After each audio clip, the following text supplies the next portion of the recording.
It's race review time for the first round of Season 5 Formula E in Saudi Arabia. The Gen 2 car, new teams, new drivers. I mean, you've heard it all by now, especially in the build-up. What a crazy race this was going to be, and did it deliver? Well, that's the question mark, and I think it did. But obviously here on Race Review, we do a little rundown of the race. We talk about qualifying a little bit. We talk about the race, focus on some big talking points, which is a new little feature I'm throwing into these new season of race reviews. We have a look at the championship standing and the main focus, the bit I love to do every race. We've got our race rating. What do we think of the race? Out of 10. And of course, the driver of the day. 7 rookies on the grid. 1 new team.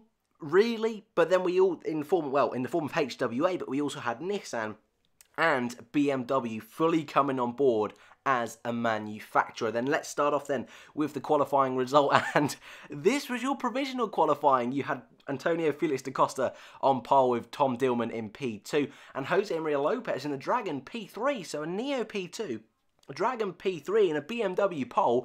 What a brilliant way this was really starting to set up. Now, let's go back a little bit further than quali, and we had a crazy start to the day with practice. First practice cancelled, second practice, a wet session, lots of debate on what would happen with qualifying. We saw Eduardo Mortara in the wall, crazy session which saw Stoffelman Dawn in the HWA top the first real session of the season, so that was nice to see. But eventually, after much discussion, and we're talking about a hell of a lot of discussion, qualifying was changed. Now, usually, we go through our 4 different groups, 2 groups of 5, 2 groups of 6, and then we go into the Super Pole. And, well, that didn't happen whatsoever. Qualifying was completely changed for the first ever time in Formula E, which, I'm not going to lie, for new viewers, if you are a new viewer of Formula E, I'm sure that was very confusing for you, and that did worry me quite a bit, how much they were changing things around. So I was a bit on edge, to be totally honest with you, but eventually, it got going, and we ended up with just 2 groups. So the first 11 group consisted of the top runners and the rear runners from last year's championship, and then the second group of 11 drivers with the rookies and sort of that midfield of group from last year's set of drivers. Now, in that first group, it included the likes of Tom Dillman, Antonio Felix da Costa, and Jose Maria Lopez, the 3 that were 1, 2 and 3 on the grid. So you would have thought that actually that was the perfect time to go out. Tom Dillman, it was decided that in qualifying they'd get 2 laps the drivers, 1 sort of builder, sort of banker lap, and then 1 actual full lap with 250 kilowatts of power. Tom Dillman decided that, well, I suppose Neo decided that they were going to take advantage of this sort of misdemeanor with the rules and the change of format. And he just kept on doing laps and laps and laps and laps. And Neo probably knew they'd be sent to the back of the grid, but probably with that extra bit of testing, those extra laps of running, that probably has done them a big benefit. And it looks like they need it due to their race pace, but we'll talk about that a little bit later on.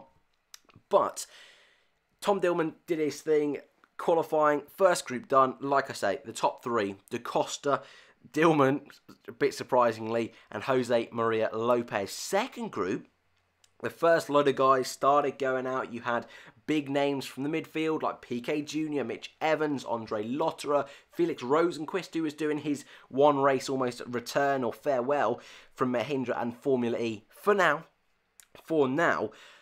But an incident involving Max Gunther, the rookie driving for Dragon, brought out the red flag. Andre Lotterer was on a run. You also had Mitch Evans still to go. Felix Rosenqvist still to go. Red flag. But the circuit was drying out, so all these guys were able to have an extra run. And you were looking at the likes of Lotterer. I think Alexander Sims was still having a lap as well, so he was able to go. And you're looking at these guys in the Techeetah, in the BMW, even Evans, who is in the Jaguar, and you're thinking, these guys are on for pole now. Of course they're on for pole. And then we get to the big talking point. So this is sort of the new little feature, because I had some comments yesterday saying that, well, you know, we can't really, because we're new to Formula E, we don't really know who you're talking about. So these talking points, you're looking at the driver on the left, the incident on the right. However, you can see there's no incident in this particular picture, but that's what this screen means. You probably didn't need that bit of detail. But Felix Rosenqvist then, he was the first one out of these sort of the final group, if you will, of qualifiers on the dry circuit.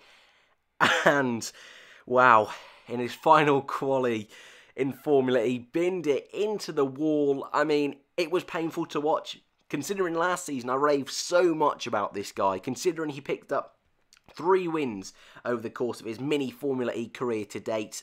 One last season in Marrakesh for Mahindra. I mean, it's painful.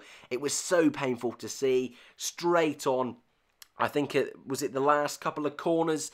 It's very strange Formula E with the timing and actual the start-finish straight at different places, so it's a little bit odd. But into the wall, didn't decide to full course yellow, didn't decide to red flag. They left it, and they thought, well, we'll just let these guys keep on going. So the likes of Lotterer and McEvans went round through their full flying laps, and then a very strange incident took place where the marshals started waving a red flag, but there wasn't a red flag. So all these guys lifted up. Massa was in the group as well. Forgot about that. Felipe Massa was in that group. All of them lifted right off. I think Andre Lotterer still got an okay result, but it was still nothing like it could have and probably should have been. So your final qualifying result was Felix da Costa on pole, Lopez in second, Buemi on third, Van Dorn in fourth, Jean-Eric Verne in fifth, D'Ambrosio sixth, Andre Lotterer seventh, eighth Mitch Evans, ninth for Gary Pafford. So HWA fourth and ninth in their first run-in was a brilliant effort, although you'll see in a minute why, and Eduardo Mortara in 10th. But that being said, a lot of those guys inherited positions. So Tom Dillman, Oliver Turvey, Robin Fringe, Sam Bird and Lucas de Grassi were all sent to the back of the pack because of technical infringements. Now, this was a story that unfortunately happened a little bit too often in this particular race, something that we don't usually see all that often in Formula E, but all of those guys were shipped right to the back and really had a difficult race from there, with the nature of Formula E being street circuits. Some of them, which we'll talk about in a minute, did a really solid job working their way back up through the field, but it was still a really difficult effort for those guys, and not many of them were able to pull out a real stunning result. So let's move on to the race then, and again, we started Formula E, started the brand new season with a formation lap, something which we don't always have in Formula E, depends on the circuit layout, but we did have an actual formation lap this time, which was nice to see. We also had, well, going into this race, we knew we were going to have attack mode. That was changed up just before the race. The activation zone is supposed to be normally through a corner, but as I've spoken about in the past, on some circuit, there's not really an opportunity for that. So what do? Well, they did it out of the final corner, really tight into the final corner, compromising your run on the straight, but then you'd have 4 minutes worth of attack mode to use throughout the race, and I think that ended up being 2 uses, so each use you had wasted or took up 2 minutes. That was the idea behind it. So again, that was a little bit of a shaky start to the attack mode, but throughout the race, I think it worked quite well. We also had Fanboost. Fanboost went to Van Dorn, Massa, da Costa, Daniel Abt and Lucas de Grassi. Now, formation lap is done. They're on the grid, and da Costa misses his grid box. Now, this was never brought up again, and someone in the midfield apparently did do a jump start. However, this was never brought up again, so whoever it was, we didn't actually find out, but the commentary team supposedly picked up on it. We didn't find out about that one, so I'm assuming someone just did a brilliant start somewhere, so good for them. But the race got going. Even da Costa, who ended up being in a really wonky sort of grid position, ended up getting a really good start. We saw Jean-Eric Verne have a brilliant start, and Sebastian Buemi jumped up into P2. And very early on, we saw Stoffel Van Dorn slowly going backwards, and this sort of top 5 drivers, that was Antonio Felix da Costa, Jean-Eric Verne, D'Ambrosio, Lotterer, Lopez, sort of getting away from everyone. And they were doing it well, at a rate of knots, really, because HWA, Gary Paffer and Van Dorn, it was really clear to see that qualifying had helped them out so much with the changing conditions, the changing format. Yeah, that's not looking like a healthy package, the HWA, to be totally honest with you, which we were pretty sure of. But it was a little bit alarming how quickly those two guys started to go backwards. And they're rookies as well, so you've got to throw that in there. But other guys like Ollie Rowland had really strong races. Felipe Massa made he made a brilliant move into turn 1 in his opening lap. I think he'd gained about 4 positions. But his teammate, Eduardo Mortara, in the wall again. Oh, he's having a tough time of it. He was able to get out of the barrier and get going again, but he was a lap down for pretty much the whole entire race, and it was difficult to watch for him. It really was. I know my predictions video, I didn't give him the most shining report, but it was a difficult day for him. It really was, and we didn't really see much of him after that. But I suppose going into the, I want to say halfway point, really, we hadn't seen all that much. We've seen some amazing scraps between that top 6. Vern slowly working his way up to the lead at one point with Andre Lotterer. Those two cheaters looking really feisty in this particular race. Really tasty to see. And Da Costa at one point, who was running away from it, all of a sudden was finding themselves, well, almost under threat for third. With Lopez stuck just behind those guys. With the likes of Buemi and D'Ambrosio, those 3 were having a fight, and then you had your top 3 almost having a fight. But even then, there was only about a second gap between those top 3 and the next 3. And then behind them, you had guys like Mitch Evans, Alexander Sims, the 2 Audis working their way up really well, actually, from Apton to Grassi. They seemed to work their way through traffic a lot better than the 2 Virgin cars did, who neither of them ended up picking up points. Neo really struggled as well, working their way through the field. But it was really interesting to see how different drivers use that attack mode at different stages of the race, which I thought was really, really interesting to see. And I think it's something, as the season unfolds, will get even better, especially as fans as well, as we learn more about it. Because when we had a safety car, which I suppose we can talk about now, we did end up having a safety car when someone who was on for a podium, you know his name, Pachito, Jose Maria Lopez, for Dragon, clipped the inside curb, just completely destroyed his rear tyre. It was almost a freak accident, really. He was out on the spot, which was gutting for him. A little bit earlier on, I haven't mentioned it, but Gary Paffer and Felix Rosenqvist both went out of the race, both car-related issues, so a difficult one for both of them, especially Gary Paffer. Felix Rosenqvist, again, he was almost doomed from the start due to his starting position because of qualifying, but yeah, not the best way he would have wanted to go out of Formula E, especially when at the end of the race you see where his teammate ended up finishing. But with limited running, you know, you can see it a little bit. He didn't do practice in the pre-season. But Lopez out. We then had the news that the likes of Jean-Eric Vergne, well, I suppose it was just before. It was just before Lopez going out. We had the likes of Jean-Eric Vergne, Andre Lotterer, Felipe Massa, all of them getting drive-through penalties. And actually a whole host of other drivers up and down the grid were getting drive-through penalties because, like we saw in qualifying, power infringements. Now, again, we don't really know too much about this, but it hurt a lot of racers throughout this race. And the likes of Felipe Massa, who was in points, which is something Venturi I don't really see happen too often, really hurt his race. And I think he was running about 8th place, dropped all the way back to about P15. Then, like I say, we had that safety car. And that safety car, I suppose you could say, saved the race. Because it was the dying sort of maybe 10 minutes. Because this was the first real chance we've had to see the timed format. Previously, it has been timed, but they've done it on laps, just normal laps. So this is the first year we've actually got a 45-minute run plus 1 lap. So that was a little bit interesting to see for us almost, I want to say veteran Formula E fans, but you know what I mean, even if you've seen it for a couple of seasons. That was a nice little twist, and I actually quite liked that format, actually. I thought it would turn a little bit different, but we had about 3 minutes to go. Safety car comes in, and we have the fight. Jean-Eric Vergne ends up getting back up to the front. He's P2, and we're going to have an absolute showdown between Da Costa and Verne for the win. And Verne was so quick. That Techeetah was a blistering pace. It really was brilliant to see. Wasn't able to do it ultimately. However, that final corner, or I think it was a couple of corners to go down the main straight. I thought it was going to be. I'm going to assume you've all seen this. The very first Formula E race, the very first one. Last lap, first race, the leaders take themselves out. It was a little bit more complicated than that, but I suppose if you're new to Formula E, you probably won't have a clue what I'm talking about. But Prost and Heifeld, who it was at the time, both took themselves out, and De Grassi inherited the win.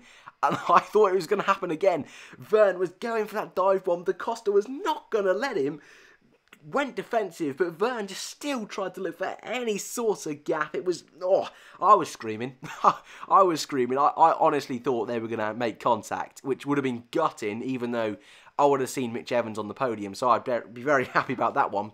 And of course, Jerome D'Ambrosio would have won the race, but it wasn't to be. Da Costa did take home the victory, and don't forget, he also got pole position, so he took a mighty total of 28 points. Didn't get the fastest lap. That went to the man in second's teammate. So in second, we had John Eric Verne. Third, Jerome D'Ambrosio, ex-Lotus F1. Got to throw that out there, but very happy for Jerome. Mitch Evans, someone who I predicted to have a really strong weekend, struggled in qualifying because of that red flag almost mishap, but had a really brilliant recovery race. Really benefited from the safety car. He was 7th for a lot of the race, starting I think just outside the top 10. 7th for a lot of the race, able to get past Van Dorn early and work his way through the traffic. But then once that safety car came out, he had a little bit more power and was able to get in front of the likes of Lotterer, who'd had a penalty, Buemi, and of course Lopez, because he DNF'd. Lotterer was then behind Evans with that fastest lap, so he picked up 11 points instead of 10. Buemi in 6th, which I think he'll be a little bit disappointed with, actually. Mainly because he could have got a podium on his debut for Nissan and matched his tally for podiums from last season. So I think 6th is still a good run, a good tally of points for Nissan, especially considering Audi, the difficult weekend they had because of qualifying issues. 7th was Ollie Rowland, the top rookie, and I was really impressed with Ollie Rowland, actually. He had a really strong race, started again, I believe it was P14, somewhere around there, and he had an absolute stormer of a race. He really did, really impressed with Ollie Rowland. Loads of overtakes, brilliant defending from the likes of the two Jaguar boys, brilliant fights up and down the field from Ollie Rowland. Really impressed with that guy, and again, I think it's someone who probably going into Formula E this year, not many people are going to give him the light of day. If we're being totally honest, and we were supposed to be Alexander Albon in that car, it ended up being Ollie Rowland. A lot of question marks, but no, he did a really solid job, and I'm looking forward to seeing him next time out in Marrakesh. Daniel Abt, P8, had the fan boost. Difficult race from Daniel Abt, but making up points from 11th up to 8th in the Audi car, I'm sure, with his teammate in 9th, Lucas Di Grassi, from 18th to 9th. Another brilliant race from Lucas Di Grassi, to be fair, but only 6 points for Audi. Yeah, they will want more. However, Lucas Di Grassi's done a better start this season than he did last season, so be that as it will. Piquet Jr. was the final man to pick up points, 15th to 10th. An okay race. He had a brilliant little scrap on the last lap with Lucas Di Grassi, it was. The final couple of corners made contact, both of them finally able to get through. Sam Bird just outside the points, but from 19th to 11th, still a strong drive with his teammate Robert Fringe behind from 20th to 12th. So again, coming from the back like those two Audis, difficult, but they tried to do as best they can. Oliver Turvey, P13 from 21st on the grid. Solid race from him, but Neo really looking difficult. Felipe Massa at P14. We spoke about him quite a bit, actually, and I actually think he had a really strong race, Felipe Massa. Didn't expect that. I'm not going to lie, I did not expect that, but definitely, again, a strong performer. Tom Dillman, P15. Gutted for Tom Dillman. Obviously, at the back, P22 started, ended up P15, but we didn't see him at all in the race. Max Gunther started P16, ended P16. A difficult race for him. Something I've predicted that he'll probably have all year, so disappointed for Max Gunther. Stoffel Van Dorn, P17. Alexander Sims, P18. And, well, he was on the lead lap. And Eduardo Mortara, P19, who you could argue wasn't really in the race. So Sims, his teammate won. He finished P18, starting P10. Awful race. Awful race. And I was pleasantly looking forward to his performances. So he'll want to bounce back from that next time out. And Eduardo Mortara was the final finisher in P19. Again, awful race from him. The non-finishers, Jose Maria Lopez, Gary Paffett, and Felix Rosenquist. Now, we've been going for quite some time, so let's finally, I mean, we don't need to go over the standings because it's the same as the race result. My race rating then, out of 10. I love doing this. And it was a slow builder. It was. We had smashes. I didn't really have chance in this episode to talk about all the sort of wheel-to-wheel racing we had, but we had a lot of that, and it was really nice to see with that attack mode down that main straight how close they were able to get into that first corner. It was just a shame that the first corner, second corner complex wasn't the nicest for overtaking, and that was almost the only and the main overtaking spot. So again, something needs to be worked on, but it wasn't awful considering it's the first time we've been to Saudi Arabia. And driver of the day. I love doing a driver of the day. I really do. And I've got to give, I always do 3. If you're new around here, I always do 3 drivers of the day and then give you my actual number 1 driver of the day. Ollie Rowland, a standout performance for me. Loved his drive. I mean, no one expected him to do anything brilliant, but from 14th to 7th in a Nissan car that wasn't great, ended up just 1 place behind his teammate and world champion Sebastian Buemi, who started 3rd. Really strong drive from Ollie Rowland, so I've got to give him a shout out. The same as Mitch Evans, ending up 4th, just off the podium. I think, again, like so many drivers on the grid, give them 1 more lap and he could have easily have gone up a position. So really strong drive from him. Probably, again, a little bit of slight bias, but again, really impressed with Evans and Rowland. And as well, Da Costa. I haven't given it to Da Costa. Pole and the win. Really strong race from Da Costa, but it was massively helped out by the fact that my driver of the day, Jean-Eric Vergne, got that mega penalty. And when I mean a mega penalty, I mean that really did shape the race. But his pace today was brilliant. It really was. And going into this season, you saw in my predictions video, I was confident that Da Costa would have a really good run and that Vergne would have a good run. But I really didn't think Techeetah would be this quick. We didn't have the Audis in play today. So this could change next time out in Marrakesh. Also, the Mahindras looked quicker than I thought as well. So throw in the likes of Verline, that could really mix things up. So, look, it was a real sort of crazy weekend.